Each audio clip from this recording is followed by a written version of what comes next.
to color something, you might have some trouble with a few of those malachot. Next, chapter 19, agricultural malachot.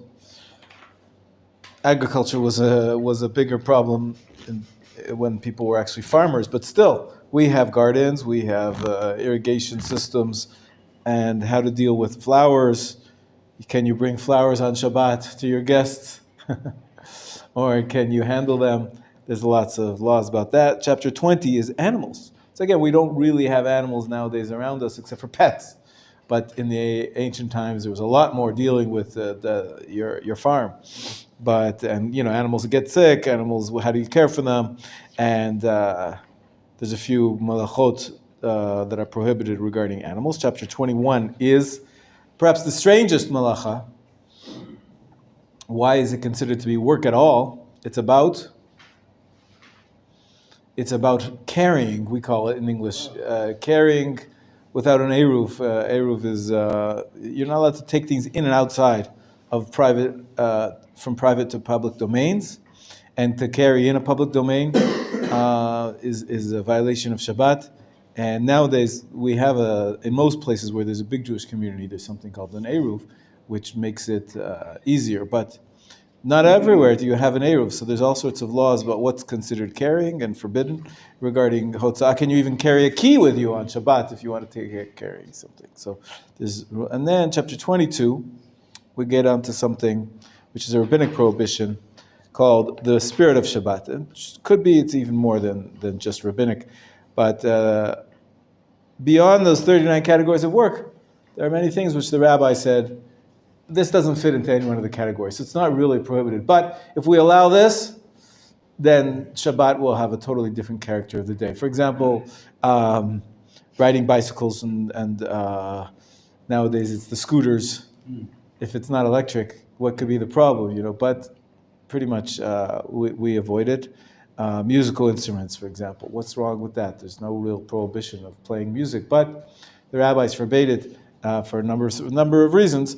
Part of it is that they wanted to make sure the character of the day is different, and that's chapter 22. Chapter 23, muktzeh. Muktzeh. Everybody know what muktzeh is? Mm-hmm. What is muktzeh? It's a pen, okay, but that's an example. So what is muktzeh? What does it mean? Are you saying, Josh? How do you define it? It in itself isn't a problem, but it may lead you to a problem.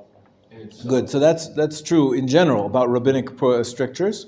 Muktzeh is one of them, but muktzeh more specifically is about something that you cannot carry on Shabbat. Carry or move, even if it's in the house, like you said, a pen. You're not allowed to move a pen from place to place. So it's a specific rabbinic law which extends because we're worried that you might start to write, of course. So that's a good example that Josh said. Yeah. You can say muktzeh, all things that you use during the week, but you don't use on Shabbat.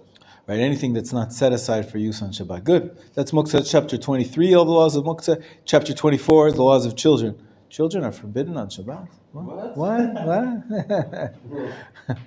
Nah, maybe I would say how to care for children, I think, is the question. Also, are children forbidden from playing with their toys, electronic toys? Or, when you're caring for a baby, maybe you need to put some cream on him. Usually you don't put creams on Shabbat. So there's can kids play with bicycles? We said bicycles is, not the standard for adults. What about kids? So there's lots of questions about how to teach and educate children to keep Shabbat as well. Chapter 25, melacha performed by a non-Jew. It can be quite useful to have a non-Jew around sometimes. If but at the simple understanding is you're not allowed to have a non-Jew perform work for a Jew on Shabbat. The rabbis prohibited it. Only in cases of extreme need, we have some flexibility because it's only a rabbinic prohibition. So if somebody's sick or somebody needs, there's a great loss, which is going to be sometimes you can have a non-Jew do the malacha because no Jew is violating Shabbat. The only problem is this rabbinic prohibition of telling a non-Jew what to do on Shabbat. So that's the laws in chapter 25. Chapter 26. Chapter 26 has a Hebrew name. It's called Ma'aseh Shabbat and Lifnei Ver. This is what happens if you live in a mixed community, like all of us do, and some of the Jews around you are not keeping Shabbat. And someone says, "Oh, come on over, we'll have a cup of tea." Okay, I'd love to have a cup of tea with you, but you're going to cook the water on Shabbat. Can I drink that water? No. What if he's going to pick some fruit off the tree for? Well, we don't pick fruit on Shabbat. So he picked the fruit on Shabbat. That makes it prohibited. It's called Ma'aseh Shabbat. The result of actions which have been done in prohibition. And there's some rules about that, of course. Big question nowadays is can you keep, if you say you have a website, What? Can you keep? you have a website Yes. where people from all around the world can go in and buy things or register or something. Some websites, so they close on. Some websites close on Shabbat, but some don't. So that's a good question. Can you? I'm not doing anything, but it's my website, and so can you run your business on Shabbat, even though you're not doing anything yourself, but you're responsible for it? So they're interesting questions. That's in chapter 26. Chapter 27 is perhaps the most important place to start. Is that with all the laws of Shabbat, we've got to know that when it comes to danger or loss of life, it overrides Shabbat. Somebody's in danger, you drive them to the hospital, you don't think twice. Of course, if there's a war, we have to fight back. We have to fight back. Like me, I take medicine. Right. Well, medicine is really a rabbinic prohibition, and so it's even easier than that. But even if you had to do something which was like turning on the stove, cooking food, if somebody is sick and they need to eat, you're allowed to cook for them if they're going to die otherwise, of course. So chapter 28 is illness that is not life-threatening. So here, of course, we allow you to take medicine, which is usually prohibited, but in case of somebody who needs it, there are rules exactly what types of medicines you're allowed and when. That's chapter 28. Chapter 29 is an extension of what we said before. Volume 2, yeah. The extension of what we said before about the prohibition of carrying, that we set up a workaround, something called an eruv, which allows you to carry on Shabbat. There's a few other types of eruvin as well. That's in chapter 29. Finally, the last chapter, 30th chapter, is something called Techum Shabbat. Techum Shabbat means how far can you leave the city? Even if it's not a question of carrying anything, your pockets are empty. You're not carrying anything. You're going for a walk. Can you walk outside the city? There's a limit. There's a outside the city limit. On Shabbat, you're not allowed to walk outside the city too much. That's called the boundary. Techum means boundary of Shabbat, and that's chapter 30. So, Baruch Hashem, 30 chapters. We're going to do it in 3 weeks. Doing 10 chapters every week. We'll do our best. I don't think we'll cover everything, but you have a reference to it here. We're going to try and cover the most important laws of Shabbat. You know, if you don't learn the laws of Shabbat, Mishnah Berurah says in the beginning, his introduction to Chelek Gimel of the Mishnah Berurah, he says, out of all the laws, you gotta know the laws of Shabbat because it comes every week. And if you don't study, there's no way you're going to be able to keep Shabbat properly. There's so many details. Look at that, 600 pages. So we'll do our best to push you in the right direction. But of course, we're going to keep learning even after we make the switch over to study the laws of brachot, which also happens every day. So we got to do it all. But all right, so let's after that overview, we can go back to volume 1 and continue from where we left off yesterday. A little bit. Okay, everybody grab volume 1.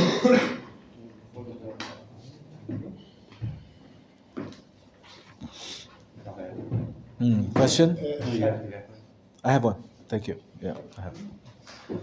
Yeah, so in volume 1, I want to look with you at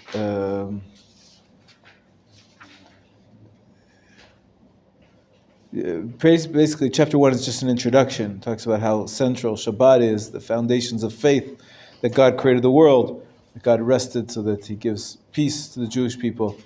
We're supposed to be together, and keeping Shabbat is something that unifies us. But when it comes to actual halachot, we're going to start with chapter 2. So chapter 2 is on page 27. And, Josh said something really smart yesterday. Really, I asked you, when do you start preparing for Shabbat? And I got a lot of different answers. And Josh said, who needs to prepare? Shabbat comes, ready or not, here we come. Right? Friday afternoon, the sun goes down, Shabbat is there. You don't have to prepare. So it's very unique. Chapter 2 teaches us that it's not true. There's a mitzvah to prepare for the Shabbat. You must prepare for the Shabbat. Now I want to teach you where we learn this out from. If everybody could get a Tanakh, that's good. A Tanakh. Okay? A Tanakh. There's a few over there. You can. He's going to bring us some. And we're going to open up 2 verses.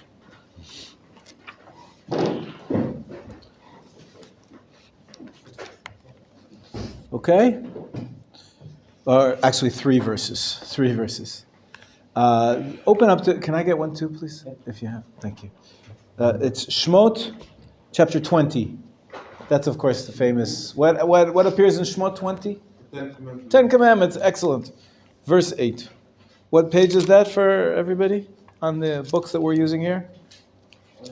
Shmot 20.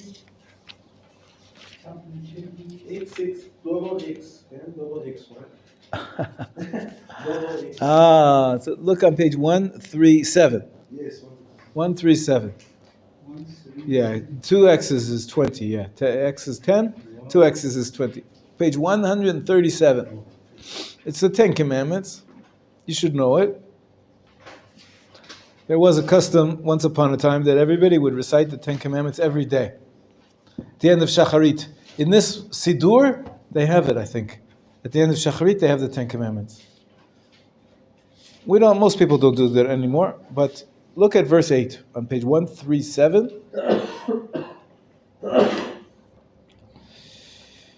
Isanchi. 137. Verse 8, you see it? It says, remember the Sabbath day to keep it holy. Chinese. I'm just, showing off with my Chinese, Josh. So the first word of that pasuk is zachor. Zachor. What does it mean in English? Remember the Sabbath day to keep it holy. Do you know where do the 10 Commandments appear in the Chumash? Here, in chapter 20 of Shemot. But they get repeated. Second version of the 10 Commandments. Where is that? 38. No. Shmot. No. When does the 10 Commandments get repeated? Many things get repeated in the book of Dvarim. So please open up the book of Dvarim to chapter 5. Book of Dvarim, chapter 5. Turn those pages. It's on page 342. San, Shi,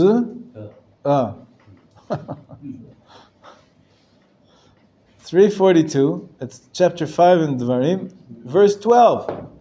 Shamor et Yom Shabbat lekadsho. It's also the 10 Commandments, and here in verse 12 it says, keep the Sabbath day and sanctify it. Chapter 5. It's page 342. Page 342. 342, verse 12. Keep the Sabbath day. Shamor. Okay?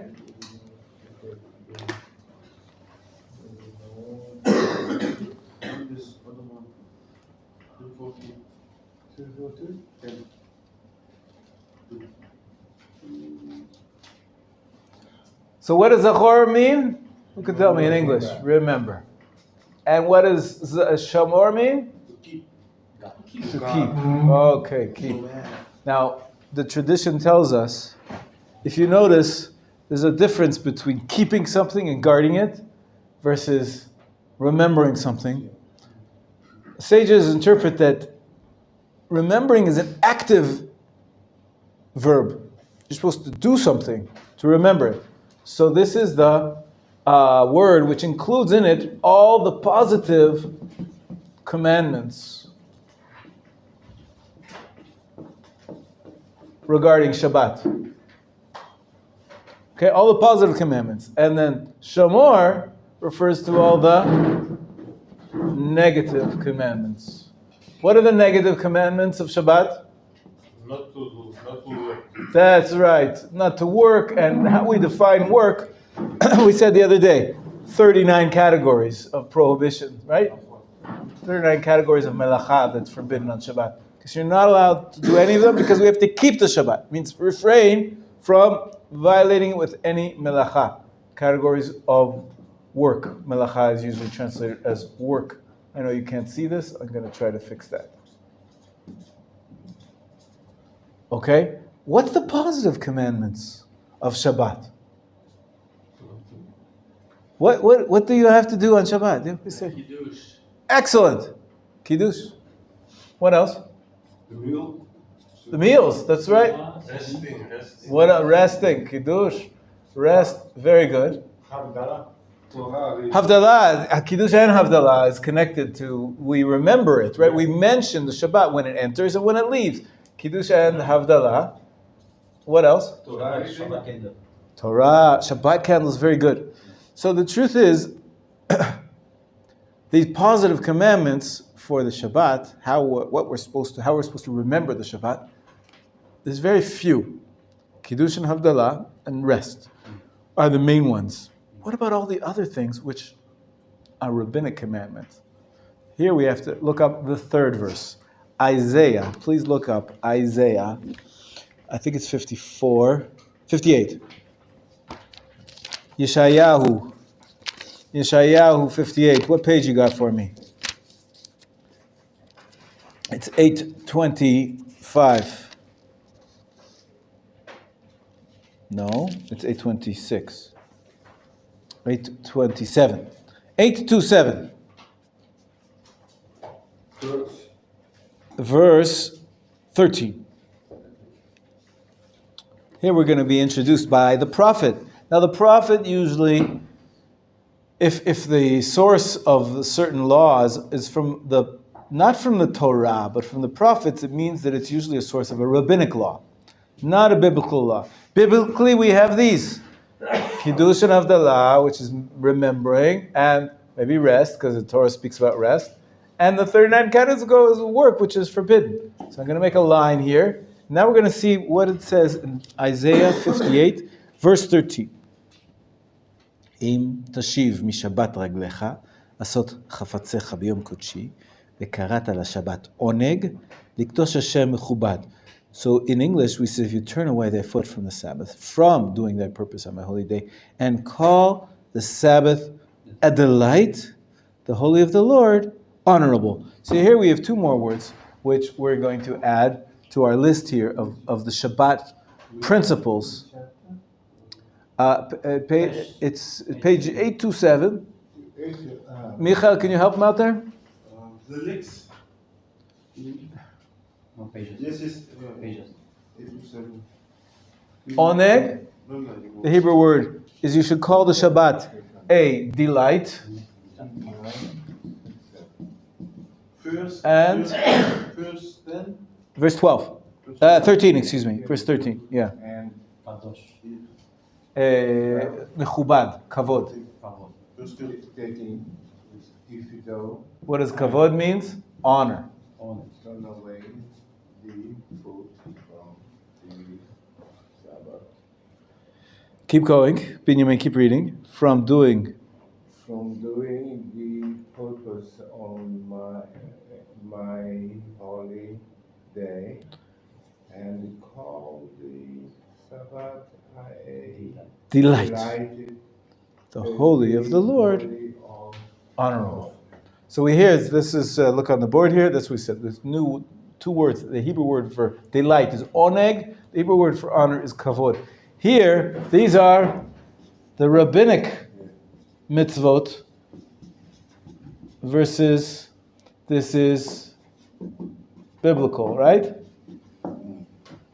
So what's the rabbinic mitzvot? Delight in the Shabbat. Somebody said before, some good examples. To eat meals, 3 meals, I think we're supposed to have, right? And honor of the Shabbat. How do you honor the Shabbat? Staying in the boundaries of the rules. It's true, but we're trying to look for that's already included just by you got to keep the rules. What is additional? What's an additional element of honoring the Shabbat? This is what I was getting to try to explain to you what's going on in chapter 2. What's chapter 2, we said? Chapter 2 of the book that we're reading now. Preparation. The way we honor the Shabbat is preparing for it. We put on nice clothes, we clean the house, we cook. Preparation. So the preparation is actually part of the mitzvah, the rabbinic mitzvah called kavod, honoring the Shabbat. If you just, go to sleep all day Friday and you wake up the minute Shabbat starts, or even after Shabbat starts, you haven't fulfilled the rabbinic mitzvah of honoring the Shabbat because you haven't prepared for it. Good example is lighting the Shabbat candles. You've got to do that before Shabbat starts. You can't light a fire on Shabbat. So making the house ready, preparation by lighting candles. You should have light for the Shabbat. That's part of the rabbinic mitzvah to honor the Shabbat. Okay, so we have 4 basic principles. One called Zachor, positive commandments. Shamor, negative commandments. Oneg, all sorts of things we do to delight in the Shabbat. What else do we do on Shabbat that gives us delight? You what? Please. That's right. Marital relations. From your smile, I could figure out that you're trying to figure out the way to say that. There's this is the ideal time to do delightful things. I eat ice cream every Shabbat because I like, it's nice to have a good time. And whiskey. I'm very careful. I'm very religious to keep all the mitzvot. Right? So you have to delight on Shabbat. So part of it is having good food and enjoying yourself and resting. So all that is part of the delight. And the 4th concept is kavod. Kavod means honor. How do we honor the Shabbat? Primarily, we honor it by preparing for it. Is what happens before Shabbat. There's other elements of you could say also what honors the Shabbat is also wearing nice clothes, wearing clothing, right? Or honorable clothing, right? Honorable clothing. You should always have a different set of clothes or change something in the way you dress during the weekdays to the way you dress on Shabbat. For example, I usually, during the week, I wear a colorful kippah, and on Shabbat, what color is my kippah usually? White. You see a lot of people around here who have that custom. That's my community. Other communities, they wear black all the time. But they change something else for Shabbat. Maybe they have a weekday suit and a Shabbat suit. Or they have shoes which are only for dress, and in the week they wear sneakers, and on Shabbat they wear dress shoes. Something has to be different. Usually most people, if they're really religious, they change everything different. Different types of pants, different types of shirts, different types of kippah, different types of so many different things. That's the clothing. That's another aspect of honoring the Shabbat, to show honor to the Shabbat. So, getting back to what we started with, I showed you 3 verses. One in Shmot, Zachor, et HaShabbat. The second version of the 10 Commandments is in Devarim, and there it says Shamor et Yom HaShabbat. And then the Pasuk in Yeshayahu brings 2 more concepts, that you must delight in the Shabbat, what do you call it when after a Friday night? Sometimes you have it here in yeshiva. You gather sometimes at a rabbi's house, and you have like rugelach, and you have some treats, and you sing and you say some divrei Torah. What's it usually called? Oneg Shabbat.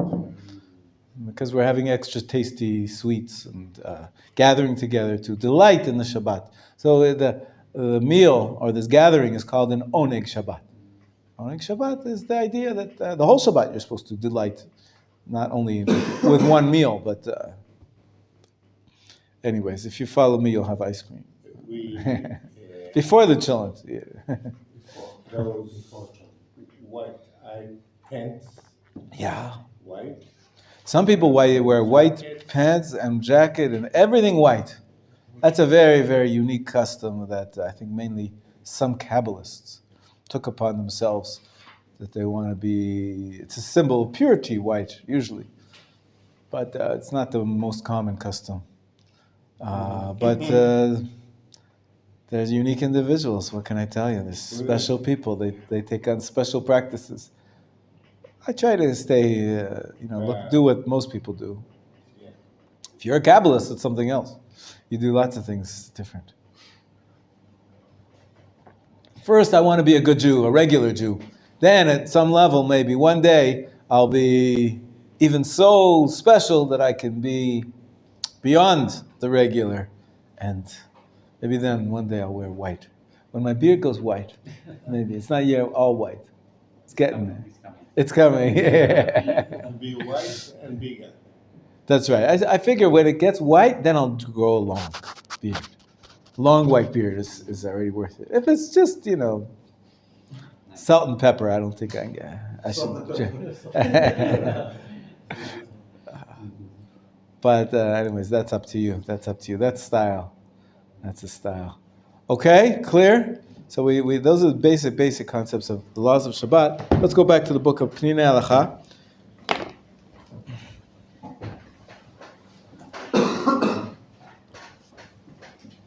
And we are going to look at, we said chapter 2, right? Preparations for Shabbat. You've got to prepare. It's a mitzvah. It's a mitzvah of kavod. Right? You've got to show honor by preparing. Now, usually,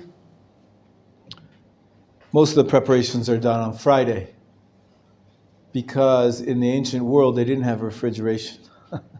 So you couldn't really cook for Shabbat on Tuesday.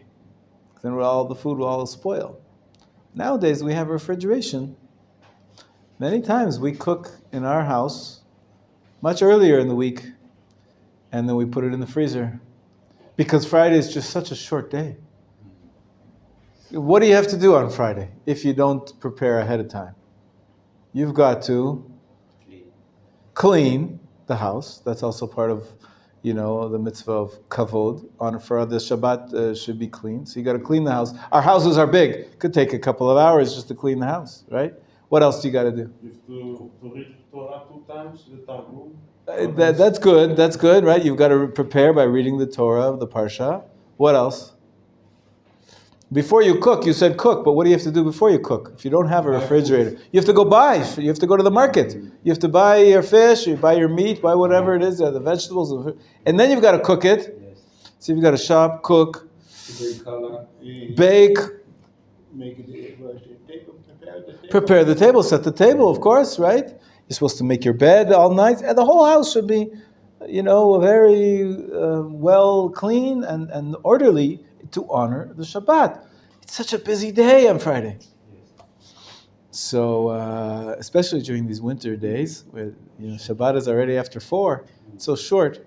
Nowadays, I believe it's a mitzvah to begin preparations ahead of time. The worst thing you can do is be late for Shabbat. Because what happens when you're late for Shabbat? One of the last things we do to prepare for Shabbat, what do we say is, what do we do before Shabbat starts? Light the candles. If you're late, what could be the problem? Why not? Sun is Because if the sun's already set, you can't kindle a light. It's forbidden. It's one of the prohibitions of Shabbat. It's one of the 39 categories of work to light a fire. So you can't do the mitzvah of lighting the candles if you're late. So you have to be careful to be ready in time. Okay? Even traveling. If you got to travel places, that's a dangerous thing. Friday, many times I've had people coming to me for Shabbat, and they're all set, and they said, "Oh, the bus didn't come. What am I going to do now? I don't know." Don't take the last bus. Make sure you get a few hours earlier. If you're traveling overseas, for sure, in the day they were traveling by boat. You had to really make sure that you set out with enough time that you'll get there. Even, when you're flying nowadays, you fly. Sometimes it takes time. The flight's supposed to arrive at 12 p.m.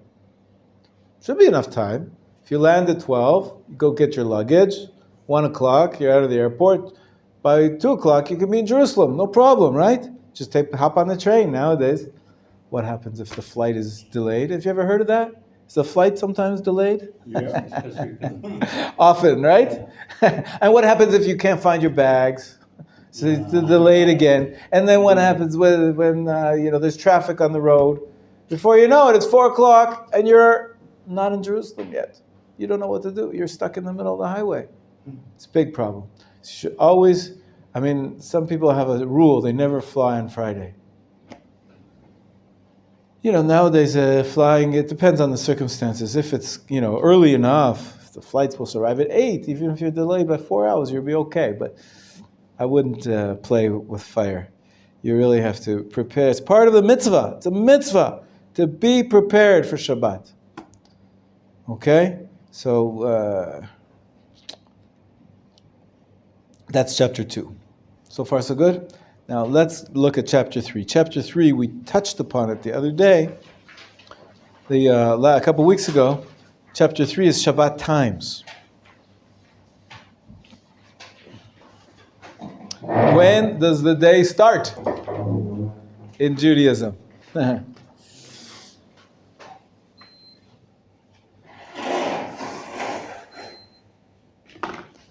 When does the day start according to Judaism?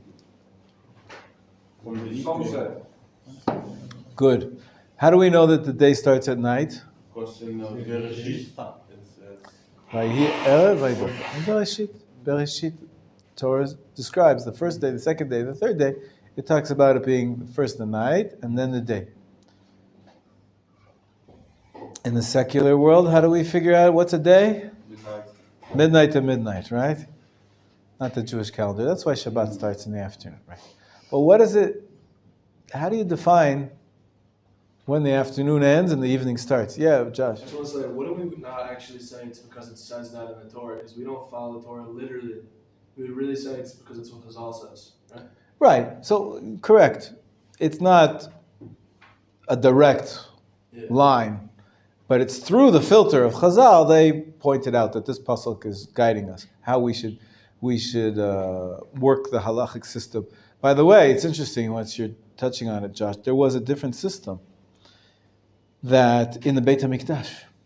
In the Beit HaMikdash, the night follows the day.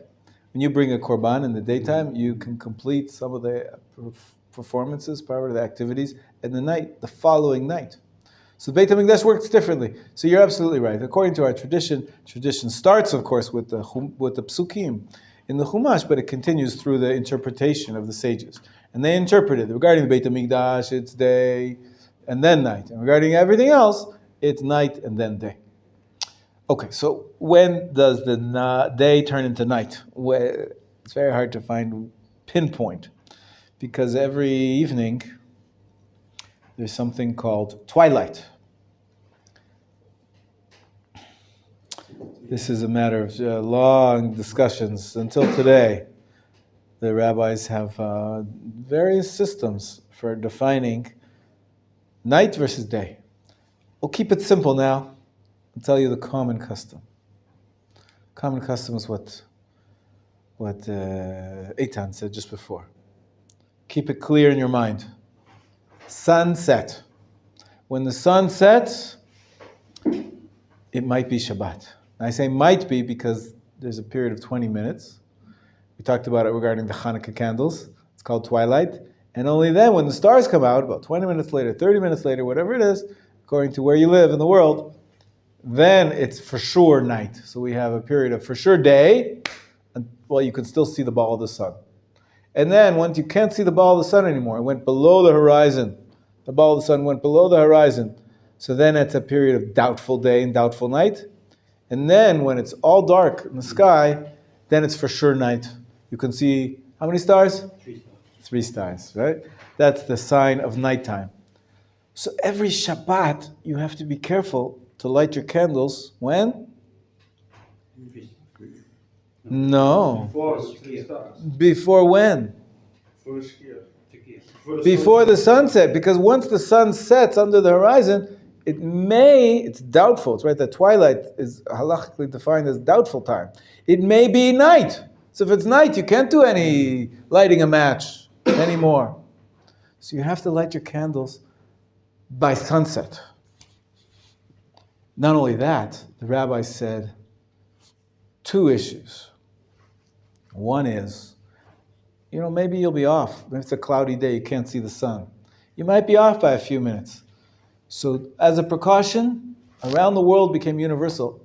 When do we light candles? Candle lighting time is not at sunset. 40 minutes before sunset. It's usually in most countries it's 18 or 20 minutes before sunset. In Jerusalem, it's 40 minutes. Okay. Only Jerusalem and I think Tzfat and a few special holy cities that are holier than thou.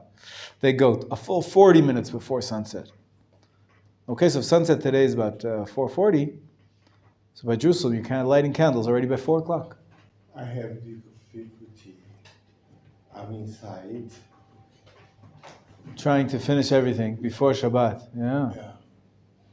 Then I It- look out. Black. Oi. Yeah, so you got to be careful.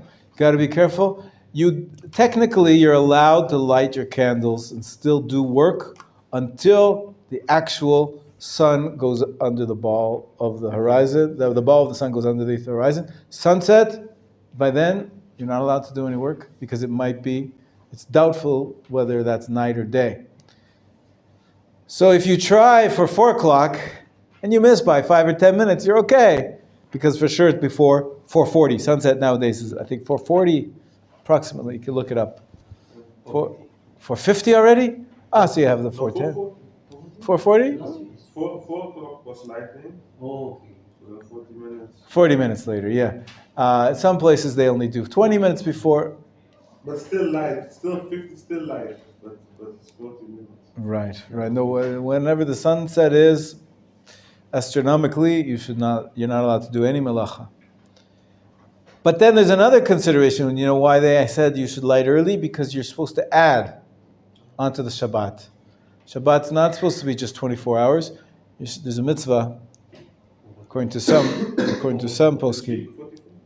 4:44. Yes. Okay. So when is candle lighting? 20 minutes. 3 o'clock. If you're in Jerusalem, it's 4:04, This is right? And if it's in Tel Aviv, it's 4:24. 404, yes. 4:04, 40 minutes before, yeah. To add more hours, to add an hour on the Shabbat, is that part of honoring the Shabbat? Excellent question. Take a look at page 50. The mitzvah of Tosefet Shabbat. The inheritance sanctity of Shabbat is present only from the beginning of the 7th day, when Shabbat starts. However, Torah commands that we extend the sanctity of Shabbat into the mundane weekday. That is, we are meant to accept the holiness of Shabbat upon ourselves a bit before the start of the day. The same applies at the end of Shabbat. It ends at the end of the 7th day, but we are commanded to extend this holiness a little longer. The Bir Halacha states that most authorities consider this extension to be a Torah law. So if it's a Torah law, it's got to be maybe part of either Zachor or Shamor. It's part of guarding the negative commandments or adding on to the Shabbat, remembering the Shabbat. But it's a debate. Some people say it's a rabbinic law, so it's maybe part of preparation, the rabbinic law of kavod. It's a debate. It's a debate in the halacha. But of course we do that. And we add onto the Shabbat at the beginning and at the end. At the end, how do we add on to the Shabbat? When does Shabbat finish? Yeah, Havdalah, but when do we have Havdalah? Sunset. Not at sunset. At sunset, it's still doubtfully still Shabbat, because we said that there's a period of 20 minutes. 3 stars. So 3 stars. How long does it take to get the 3 stars? The 3 stars after Mario, beginning Mario, after Mario, Havdalah. That's right. Okay, but so it's hard to see 3 stars. It depends on, there's what do they call it? Light pollution nowadays in the cities. You can't see the stars very well because but you go out to the field, you go far away in the country, you can see stars earlier. It depends on the cloud. So it's a long discussion. But the simple answer is that nowadays we translate everything into minutes. And so on the standard day, the stars come out approximately 20 minutes to half an hour after sunset. On Shabbat, we wait 35 minutes. Became a standard. Almost double. We wait until 35 minutes has passed after sunset before we say that Shabbat is finished for sure. Then you have 3 small stars. Even if they're small, you can see 3 small stars by then. 35 minutes after. And some people, I don't know if you've heard of this, Rabbeinu Tam, how many minutes after sunset? 72 minutes after Shabbat. After sunset. So when is Shabbat out? If sunset is 4:44 plus 72. 5:44 plus 6:15. Wow, by 6:15. That's it, I think. No, I think you got it wrong. 72 plus. Oh no, 72 is 1 hour and 10 It's minutes. 5. It's 12. It's 5 and 55. 4:55. 5:55. 5:55. The standard, most people, Shabbat is out about 5:20. 5:20 or 5:50. It's an extra half an hour. It's an extra 35 minutes. But that's a special opinion of Rabbeinu Tam. Many people follow that and they keep Shabbat for a little bit longer. But the standard is 35 minutes after sunset. So 4:44 plus 35 equals 5:20. 5:25. 5:20. 5:24. Okay? Shabbat will come out this week, 5:24. So we're adding on to the Shabbat at the beginning and at the end. Yeah, Josh, you wanted to ask something? I'm not sure if this would even work, but if you have a telescope and you live in these areas with light pollution and you wanted to use it, even just to see the stars, or even for Shabbat activity, are you allowed? Are you allowed to use a telescope on Shabbat? Yeah. No. The reason why is telescope is usually. I was recently at a special workshop. There's a telescope that costs over $10,000. Telescope. I saw Venus with very cool. It was very clear in the sky, and telescope usually is very expensive, and expensive items are called muktzeh. You're not allowed to use them on Shabbat. Something you wouldn't use normally for anything else. And then, so telescopes are usually considered to be not usable on Shabbat. So once you're sure that Shabbat is out, then you can use your telescope, but that's not what you're asking, right? You want to use the telescope to determine it. But the law doesn't go by telescope. It goes by the naked eye. You have to be able to see it with the naked eye. And so the best thing is to go outside and look for stars. But it might take longer if you're in the city because of the light pollution. So we usually follow the calendar, whether we follow the timetables. And like I said, your rule of thumb should be sunset plus 35 minutes on Motzei Shabbat, for when Shabbat ends. On a weekday, you can daven Maariv earlier. You can daven Maariv 20 minutes after sunset. You don't have to wait the full 35. But Shabbat, you don't want to make any mistakes. Could be a biblical prohibition doing work. Don't turn on your phone too early. Don't light up that cigarette. Hopefully nobody here smokes. That's terrible. But that's a biblical violation if you do it too early. So you got to wait until Shabbat is out. And hopefully, having no smoke for 24 hours, 25 hours, that's a good lead you towards getting out of that addiction. If you can refrain for 25 hours, it means you can do it for 365 days a year. But yes. You promise Shabbat light. Yes. I'll answer your question. Binyamin asked the other day that there's something, now that we're talking about Shabbat, although we're not up to the laws of electronics on Shabbat or electricity on Shabbat, but I don't want to leave you hanging. So, right, usually, so we'll talk a little bit about electricity and light bulbs and lights on Shabbat, okay? I'll take a break from we've been going in order now. We did chapter 1, chapter 2, and chapter 3. Yeah.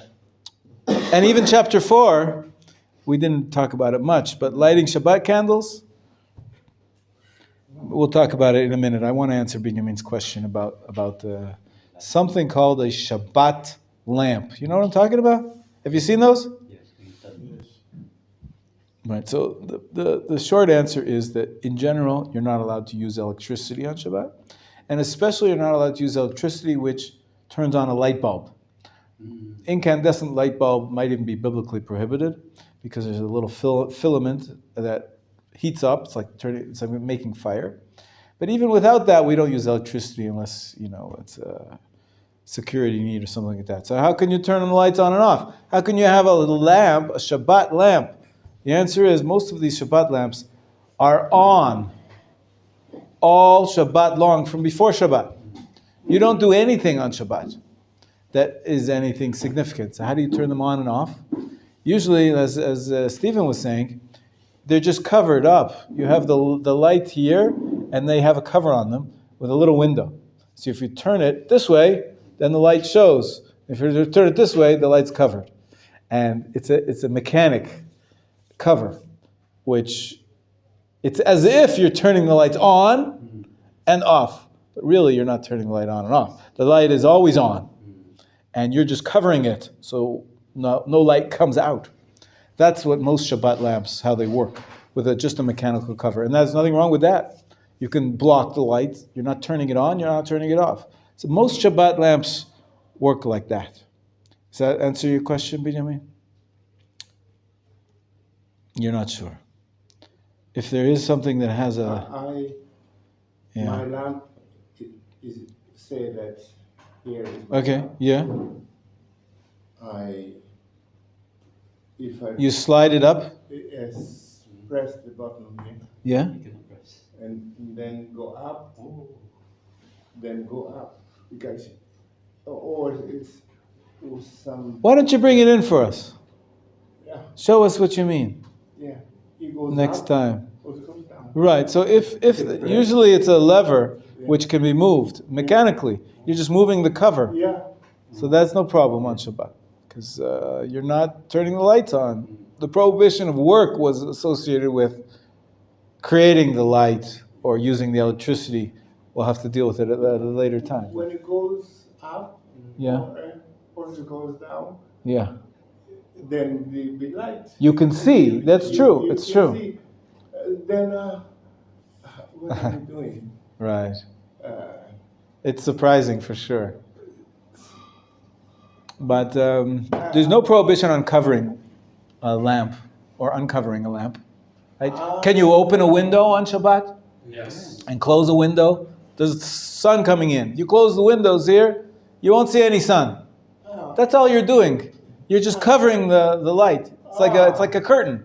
You're putting a curtain on top of the light. You're not turning on the light. You're just covering it. So that's usually the trick. If I put my hand here. Exactly. You're right. Can you cover your eyes on Shabbat? Well, oh no, I'm turning on the lights. No, you're not doing anything. You're just covering you can't see it. That's all. So that's usually the trick, which is used for these special Shabbat lamps.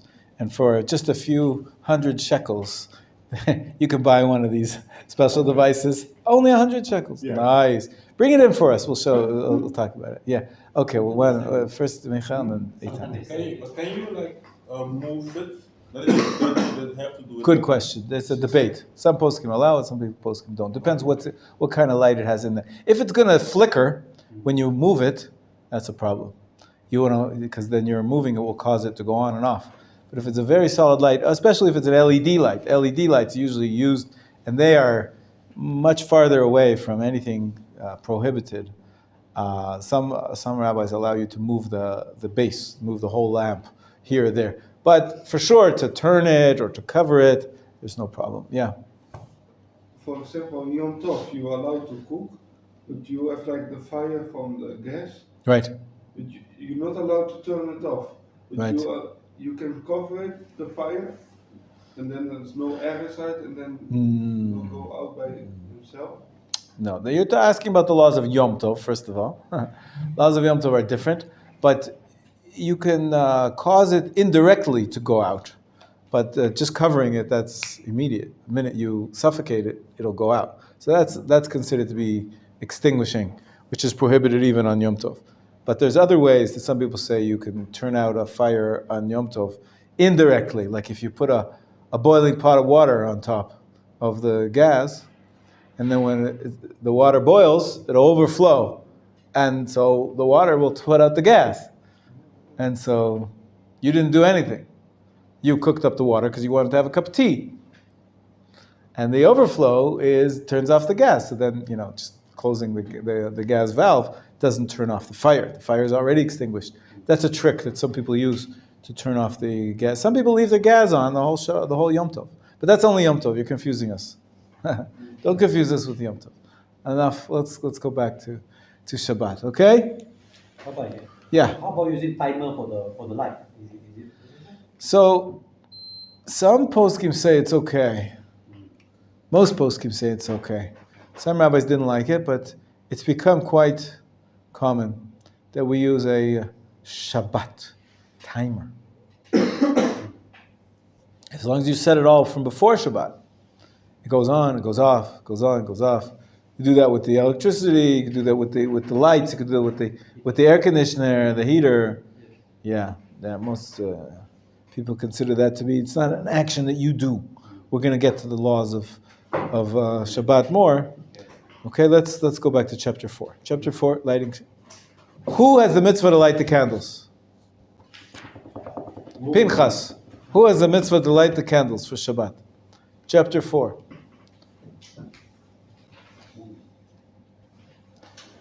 Here. Stephen says the woman. Yes, your wife. What about Michael? What about Josh? Doesn't have a wife, as far as I know, right? You're not married. You're not married. So, does he have to light Shabbat candles? Yes. So, it's not the mitzvah on the woman. It's a mitzvah on every person, whether you have a wife or not. The tradition is that if you're married, the woman fulfills this mitzvah for her husband and for the entire household. Even if a woman lights candles and she has a 13-year-old son, a 12-year-old girl, girls don't have to light their own Shabbat candles. The boys don't have to light their own Shabbat. Their mother lights the candles for the entire household. Remember Chanukah? Sephardi custom? Only one Chanukiah for the entire household. Very similar. Shabbat candles, everybody agrees, even Ashkenazim, that the woman of the house lights the candles for everybody. But if there's no woman of the house, you have to light candles yourself. If your mother's not lighting Shabbat candles, you have to light Shabbat candles yourself. It's a part of honoring the Shabbat. Some people say that the candles, I should put this on the board. Some people say that the candles is, where should I put the candles? Is it part of honoring the Shabbat? Because we light them beforehand, but some people say it's part of delighting in the Shabbat. Because you enjoy the lights on Shabbat. You enjoy the light while you eat the meal. So it's a debate. Is it oneg or kavod? Or both. Very good. Very good. So we have to have Shabbat candles one way or the other. And usually the woman is given this obligation. There's a custom that the men participate I set up the candles. My wife lights them, so that I can participate a little bit. I set up the candle. I put in the oil, the wick, or the wax candles, whichever ones we use. Okay, you had some questions here. Pinchas, yeah. ביום שישי, מנחה ומעריב ביחד. Yeah. before, לפני אני חולק על פרפרסט, שהיא לא מרגיש מאיר של שבת. איך לעשות? אני צריך להכיר או אני חולק על פרפרסט? The answer is, you don't have to be there when she lights the candles.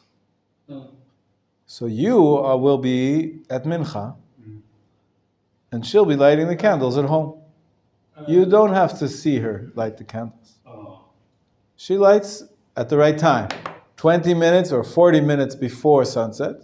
She lights the candles. And when she lights the candles, she accepts Shabbat. She can no longer do any form of forbidden work. She can't turn lights on and off after she lights the candles. Because the standard is that the moment a woman lights the candles, she makes a bracha.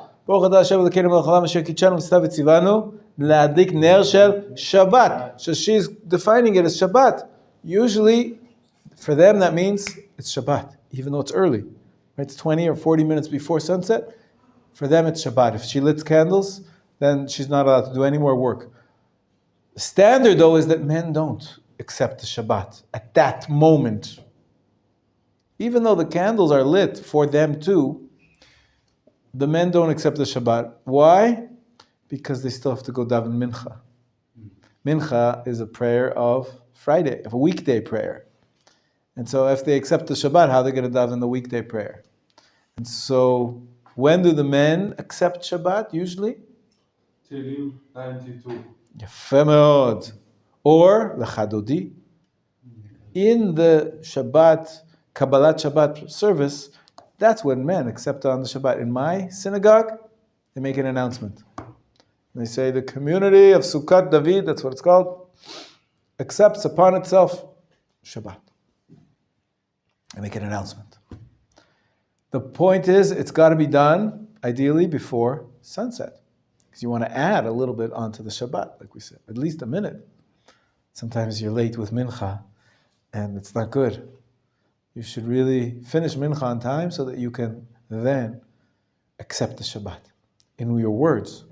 The candle's already lit by your wife, but it doesn't mean that you have Shabbat. So there's Shabbat for one person and not for the other person. It's very complicated.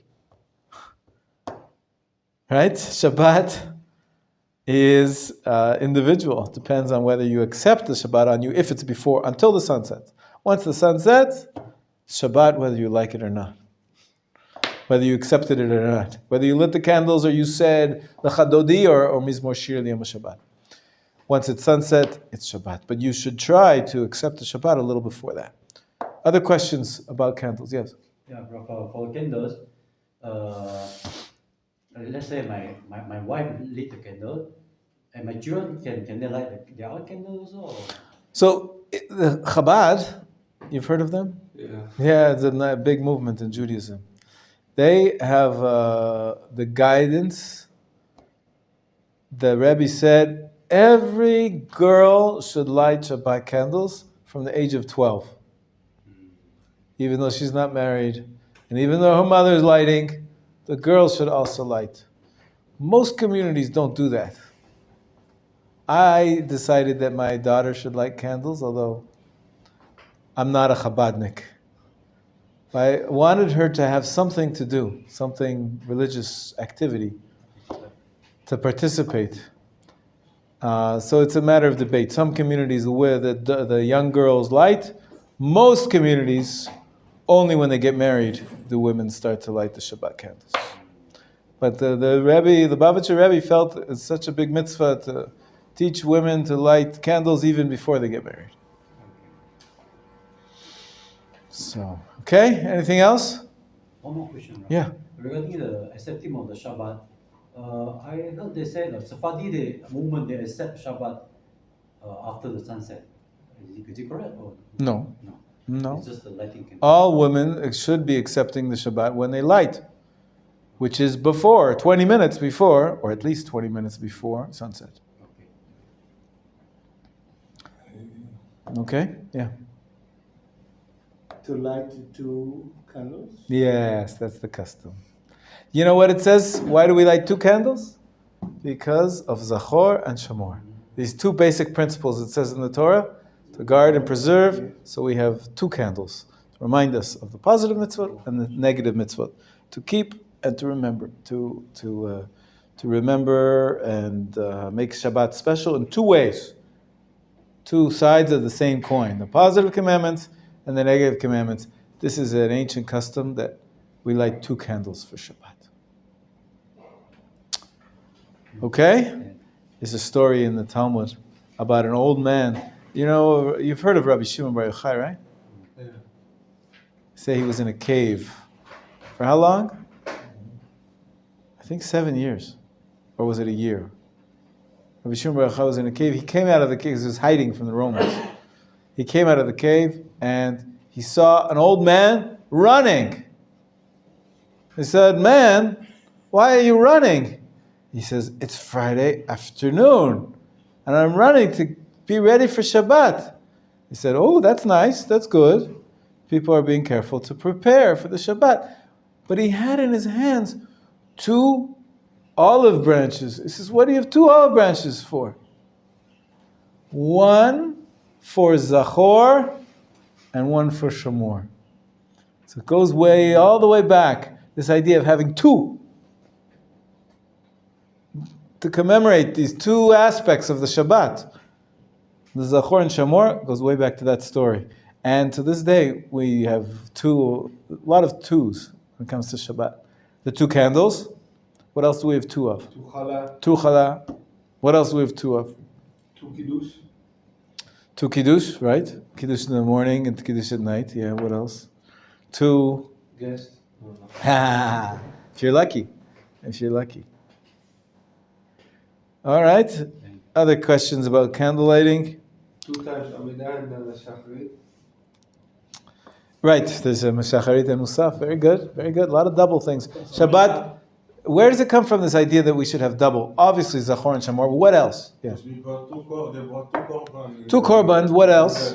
What else? And the 2 double portion of the manna. Exactly. Shabbat is associated with blessing. Blessing means instead of 1, you have 2. You have increase.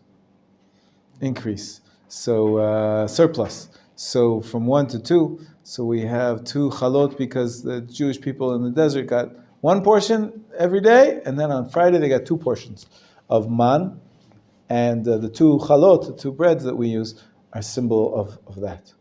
Okay? In terms of somebody who lives in a dormitory,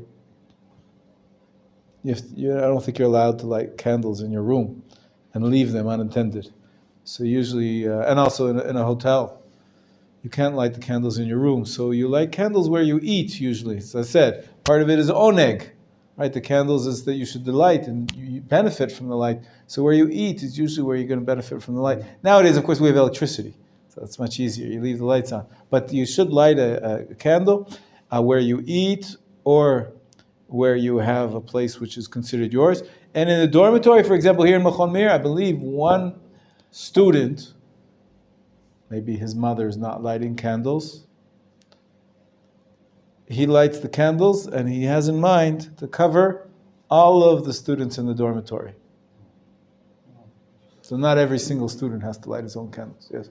When you place the oil lamp, Yeah. no use the candle. It's up to you to choose oil or wax candles. Just like on Hanukkah, they're both kosher. They're both kosher. Yeah. Some people like to light olive oil. Reminds them of the Beit HaMikdash. It's supposed to be the best oil, but you don't have to. It's actually more expensive olive oil. It's cheaper to use vegetable oil or wax. But there's lots of room to be more invested in the mitzvah of candle lighting. Some people have colored oil. Have you seen that? Like blue and red, sort of. Yeah, beautiful. Yeah, oil that's dyed by a certain color. But okay, let's go on. Chapter 5. Hey, Rabbi. Yeah. You were saying not being allowed to light in the dormitory or hotel. Yeah. Just thinking, for Hanukkah, some people put their candles in a box. For the Yeah. light. Right. Saying in case Right. light anywhere. Just put it Yeah. in a box. Yeah. So, unfortunately, we've had bad experience. Box or no box, a dorm room is not a place to have candles. There's towels, there's pieces of clothing, people are not careful, it's cramped, people knock into things. It's a recipe for disaster. And we have to be very careful about loss of life, right? We said that overrides all the Shabbat laws. So I don't think you're allowed to light in your room. And the hotels there, the alarms will go off, the fire department will come if you try to light a candle in your hotel room, right? Unless they have kitchen. Even with a kitchen, the candles are not allowed in most hotel rooms. The kitchen, they might have a microwave, they might have a kumkum, a hot water heater, but not fire. Okay, chapter 5, Torah study and prayer on Shabbat. We're going to skip that because you're going to catch on to the prayers when you recite them, when you go to shul. But it's a big mitzvah to study on Shabbat, not only during the week, especially on Shabbat. Chapter 6, the laws of Kiddush. We talked about the mitzvah of Zachor by making Kiddush over wine. Which type of wine should you use? Mostly Normal use wine. Red wine. Mostly use wine. It's okay. Grape juice, right? Wine. So wine is ideal. Wine is the best, and of course kosher. Yeah, kosher wine. But what if you like Cabernet Sauvignon or Merlot? Also good. Many types of wine. A little bit expensive. Yeah, so you should have the best wine, the most tastiest, whatever you like. Some people don't know about wine and they just use what's called Kiddush wine. What's that? It's usually sweet. It's usually sweet wine. There with sugar and it's very, very sweet. The people who like wines don't enjoy sweet wines. It's not considered to be. But it became known as Kiddush wine. Many places they give you sweet wine. Kids like it, maybe. Although kids shouldn't have alcohol, so they should have grape juice. But the bottom line is, if you don't like wine, you don't have to force yourself to have wine. You can have instead grape juice. That's what most poskim accept. You have to have amount of wine. That's the amount. It's a requisite measurement. What's the measurement? I've showed this to you before. The word for cup in Hebrew is kos. This is 20. This is 6. Gematria, right? The numerical value of samech is 60, equals sum total of 86 milliliters. Okay, you have to have 86 milliliters. That's the measurement. It's called a revi'it in Hebrew. The cup has to hold that much. So measure at home, your Kiddush cup. If it's too small, get a new one. If it's bigger, it's okay. Some people say you should have even a bigger cup, over 100 milliliters. But there's different ways of measuring. That's how big the cup has to be. You don't have to drink that much. You have to drink only a cheekful. A cheekful is usually considered to be half of that. So it's 43 milliliters. That's how much you have to drink. So you have to drink a little bit of the wine. Somebody has to drink it. You don't have to drink it. All the people in attendance can have a little sip. As long as a sum total of 43 milliliters has been consumed, it's considered to be a kosher kiddush. Yeah. So I distribute. You can if you want to, yes. You don't have to drink it yourself. You can make the kiddush and distribute it amongst everybody else. Although usually you have a little sip yourself because you made the bracha, Borei Priagafen. So usually you should only make that bracha if you're going to yourself drink. The laws of kiddush, the cup, what's it made out of? Silver in many cases. Does it have to be? No. I use glass at home. I like drinking my wine out of a glass. It's tastier. I'm a little finicky. Something that it look like. Yeah, you can use plastic too, as long as it's a real cup that's not broken or chipped or going to fall down. It's called the special laws of kos shel bracha, a cup, kos, right? Kos of blessing. So it has to be a proper cup. And what do usually most people do? People know about this. When you make kiddush, what do you have on the table? Snacks. Snacks? No, at Friday night there's no snacks on the table. You have challah on the table. What's special? Cover it. You cover it. Why do you cover it? Because it's not to embarrass the challah that you say. Why would you embarrass the challah? Because of the manna and the midrash. There. So we're going to discuss this next month. We talk about the laws of prayers and blessings. There is an order of precedence. Which bracha is more precious? And we always start with the bracha on bread or grain products. Hamotzi or mezonot. First. Only second is the bracha on wine. So we're here, what are we doing? We make kiddush first. So we're violating the halakha. So you say if we cover the bread, then it's like the bread is not there. So if you only have wine, you can make the bracha on the wine first. And we have to make the bracha on the wine first because we have to make kiddush before we're allowed to eat the challah. So we have the challah, but we cover it. And so that's where we're allowed to say the kiddush first. Otherwise, standard is, if you gave me during the weekday, give me some wine and give me some crackers, which bracha would I make first? Wine. Nope. The crackers, the mezonot. If you give me bread at the table during the week, you make the bracha on the bread first. Only for Shabbat. Because we have to make kiddush first, we change the order. So changing the order, that's why we say the bread might be embarrassed. It's not that the bread is embarrassed. It's that we're violating the law of the precedence of blessings. And so if we cover it, we're not violating the law. Okay? That's the...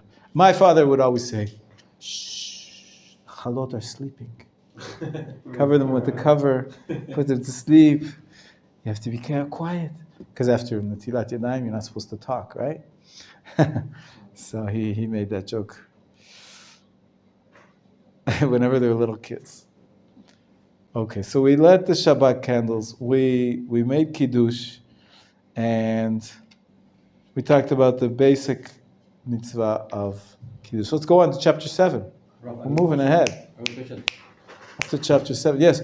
For kiddush, let's say I have wine for kiddush, and my children want to have grape juice.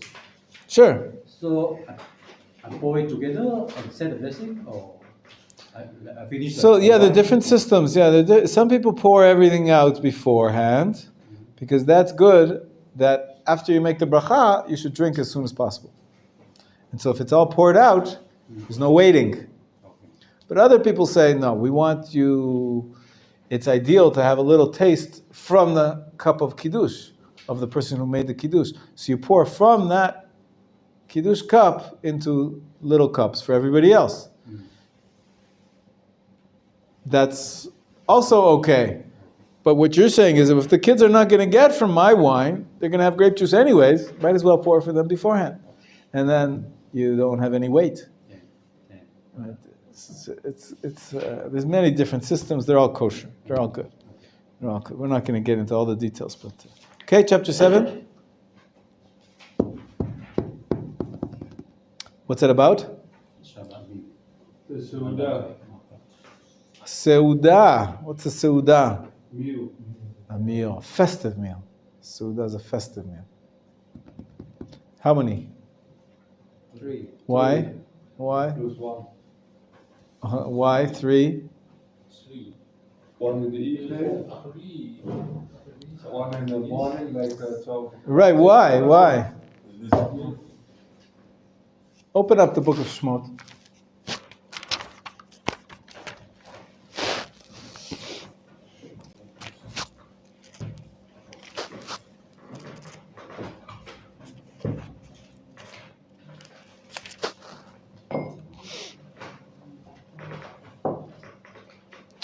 Look on page 131.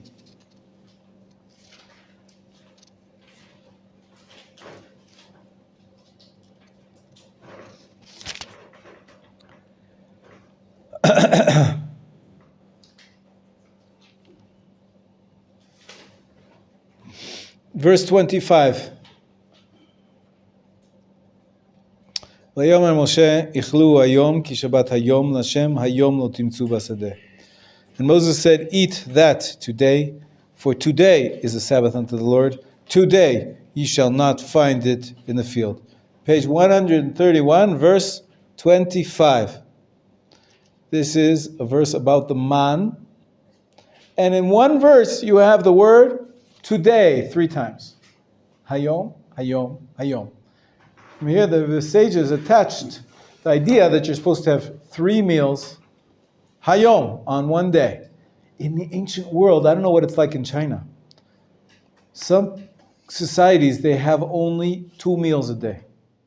I know I grew up in America, good nutrition, 3 solid meals a day, breakfast, lunch, and dinner.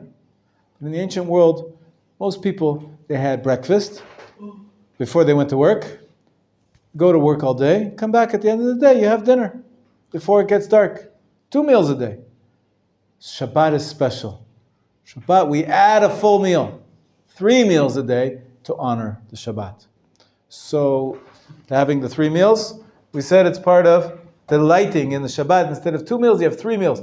So we're supposed to have 3 meals, and it's attached to this verse 25, where it says today 3 times. Some people recite that verse every Seudah Shlishit in the 3rd meal. Yeah, Eitan. But is this a biblical mitzvah or a rabbinic? I think it's over here, under the line. So you tell me. Rabbinic, right? It's from Oneg, delight. So it's a rabbinic mitzvah to have 3 meals. Yeah. That's most opinions. Most opinions. It's a matter of debate, like everything. But most opinions, the simple understanding is that the mitzvah to have 3 meals is a rabbinic mitzvah. We try to keep all the rabbinic mitzvahs too, if we can. Sometimes it's really hard. In the short days of the winter, if you have, right, the first meal is easy at night. Second meal is in the morning. By the time you get home from shul, some people daven late. I don't know about you. You don't get up late, but if you get up late, you could, by the time you get home and have your meal, it's 12 o'clock. If you have a nice big meal, finished at 2 o'clock, Shabbat is over by 5. Between 2 and 5, you're going to be hungry again for another meal. It's very difficult. Sometimes you have to force yourself to have the 3rd meal. So there are some leniencies to have a smaller meal for the 3rd meal. But can you combine 2 meals together? No. Okay. No, you should have 3 separate meals. That's the mitzvah. To have more festivity. So there is a leniency that some people say. For the 3rd meal, you don't have to have bread. You only have to have mezonot. Right? Each of the meals is defined in halacha. A proper meal, a festive meal is defined by having bread. So we have bread in the night, bread in the morning, and then ideally you should have bread for Seudah Shlishit, for the 3rd meal as well. But if it's too hard, some people say you could have only crackers or cake, coffee and cake. Some people say if it's too hard for you to have even that, you can have fruit. Have something light, a light meal qualifies for the 3rd meal. The 3rd meal If it's too hard, you can be lenient. But ideally, you should have 3 full meals with challah. Okay, so those are the laws of the meals. Any other questions on that? The laws of the meals? Of course, you say the Birkat Hamazon after the meal. Every soda, Mm-hmm. every soda will have to eat the fish, meat. Not really. Most people don't have for every Suda. The first and the second soda must. It's not really an obligation. There is a custom that you should have both fish and meat, but you don't have to. It's not an obligation. You're supposed to have a festive meal. If you don't, I don't like fish, for example. I don't enjoy it. We rarely have fish. Although my wife likes it, so sometimes we do. But usually we have it fish and then meat. That's already the laws of kashrut that we separate between the 2 courses. But you don't have to have fish. And you don't really have to have meat either. You're supposed to have an enjoyable festive meal, and usually for most people that means meat. But if you can't, if you're a vegetarian, you could still have a nice Shabbat meal with lots of vegetables and lots of grains and lots of different spices and yummy things. And that's a valid Shabbat meal. All right? There is a 4th meal that Eitan keeps mentioning. And that is, do you know there's a mitzvah in the Torah to have guests, right? And when you have guests, you have to treat them nicely. Who do we learn that from? Avraham. He was the master of hosting guests, right? What kind of guests do we see that he hosts? The 3 people, the 3 messengers, the 3 angels. And it says in the Torah explicitly that when they get up to leave, he escorts them to go out. From here we learn you should always escort your guests to the door, even a little bit after the door. It's a sign of respect. You show them out. We say the same thing about Shabbat. It's almost as if Shabbat becomes personified. What do we usually call the Shabbat? The Shabbat queen. Right? She. Shabbat queen. We welcome her in with Kabbalat Shabbat, sing special songs, and we escort her out. You know what that's called in Hebrew? Milaveh. It means to escort. Malka. Malka is the queen. To escort the queen out. Sometimes you have a meal when you escort a dignified guest. The last meal together, before you leave, let's have a bite to eat. So this is the concept that you're supposed to have a meal after Shabbat is over. You've done the Havdalah. Shabbat is over, you're supposed to have a meal on Saturday night. That's an extra honor, part of the mitzvah of honoring the Shabbat, to have not only the 3 meals, but the 4th meal, right? The 3 meals are part of delight, because they're on Shabbat. We talked about honoring the Shabbat by preparing for it. There's also honoring the Shabbat after Shabbat. After Shabbat leaves, you don't just say, oh, Havdalah was here, I'm going to go play my computer games. After Shabbat, you should still have some of the atmosphere of Shabbat lingering on. Wear nice clothes on Saturday night, set the table, and have a 4th meal. It's part of honoring the Shabbat by escorting her out slowly, not just kicking her out the door. I see 3 stars. Phew, I'm glad Shabbat is over. That's not a sign of respect, right? So the 4th meal is important. And if possible, you should have bread for that meal too, to make it a serious, significant meal. If possible, some people like candles. Again, not like Shabbat candles, but I light maybe 1 candle. And then that's the laws of chapter 7. Okay, yeah, Josh? No question. I know there's a minimum amount of bread, right? Yeah. Is there a maximum amount of bread? No. Okay. No, just don't get sick on me. Okay? Yeah. As adults, we have different nationalities. The woman kissed me 3 times when I came, when I went away. Okay. I breathe, which has never happened. But it is a French tradition. Right. It's a problem because according to halacha, you're not supposed to be kissing women who are not your wife. You're not supposed to be touching other women. Women should not be touching you. Kissing is forbidden unless she's your wife. But I know what you're talking about. There's a tradition. That's the way people say hello in France. They give a kiss on the cheek. It's a cultural norm. Yeah. So for halachic Jew, it's a problem. We should try to avoid it. But you have to you don't want to offend somebody. On the other hand, you don't want to offend them. Right? If you say, no, I don't want to, they'll think that you don't like them. So many poskim say you can just maybe stand there and be passive. Right? But even that. The best is if you can explain to the person that you're with that, according to our tradition, we don't touch women. I say this many times. Not many times, but I've said this before that according to our tradition, we don't touch women. I don't touch women, so I don't even shake hands, let alone kissing and hugging. But if you can explain it, that's the best. That's what you should ideally do. If you're forced to and you think it'll be offensive, some poskim allow it if you just give it a light handshake or just sort of a formal sort of stiff kiss. There's a debate. Some rabbis allow it if you have no other way of not offending them. But if at all possible, what does one rabbi tell me? He always is carrying a book in his hands, in his right hands. And that way, I can't shake hands. Nobody's going to give. My hands are full, right? In both my hands, I've got something. I'm carrying something. So you just nod.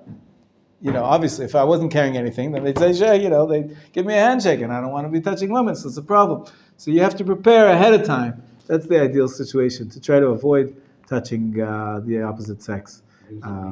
Carry something in your hands. Most of the time, it happens that you're taken by surprise. Yes. Right. And then she listens, and then the husband comes behind you. Right. There's a lot of people, some cultures are more physical than others. And nowadays, but with Corona, you've got a good excuse. You can do elbow. You say, Corona, just bow. You do this. There's more options nowadays because people got used to it can be dangerous to touch. So if possible, you avoid it. That's the bottom line. Some two families, they're so close. They're very close, yeah. So if you do this, they're going to look at you. Okay, sometimes it's good not, even if they're going to think that you're a little